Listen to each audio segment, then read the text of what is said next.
Delta Blue by Woodrow Wilkins. Chapter 1. Ventura Country Circuit Court was at capacity.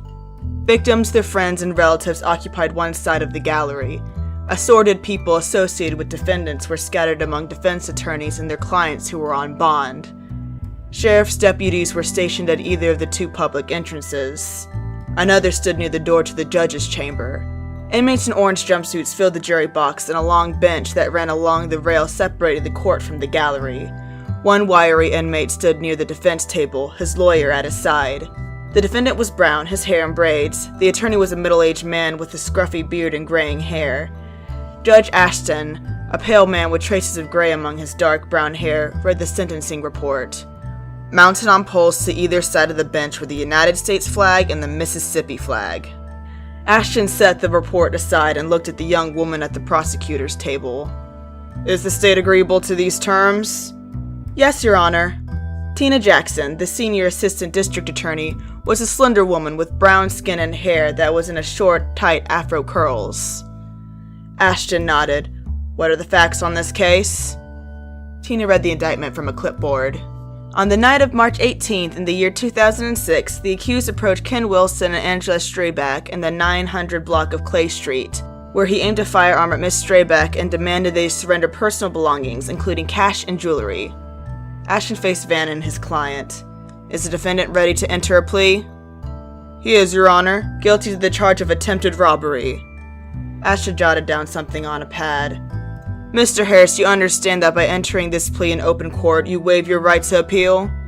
Upon getting an affirmative response, he asked, "Do you understand that this court is not obligated to impose the sentence recommended by the state, and that I may order the maximum allowed by state law?" "Yes, I understand." "Without coercion or threat by the Westport Police Department, the district attorney, or your own attorney?" "I do." Ashton faced Tina.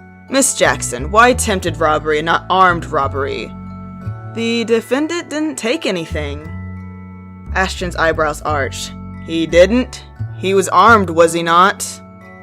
Your Honor, he was handcuffed by one of the victims." Several inmates and spectators laughed. "Order!" Ashton said. He glanced at the report again.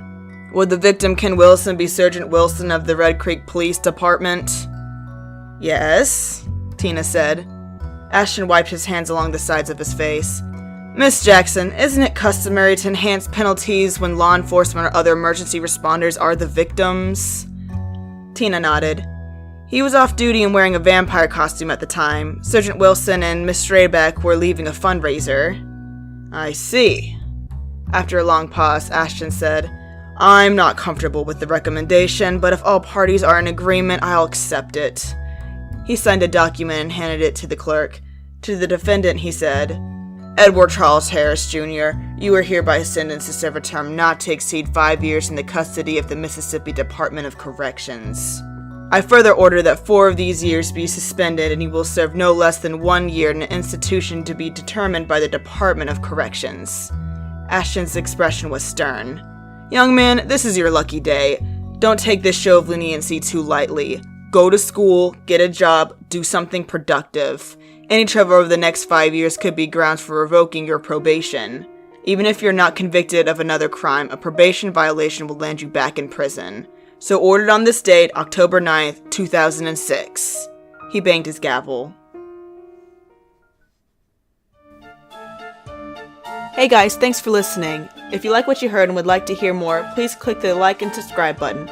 Links to buy the book are down in the description, as are the links to my Twitter, Facebook, and Patreon. My audio reading book promotions are free for any published writers, so if you have a book you want me to read the first chapter from, just shoot me an email with your first chapter, book cover, links to purchase your book, and a brief description to ebonyclokk@yahoo.com. See you next time on Ebonyclokk Promotions.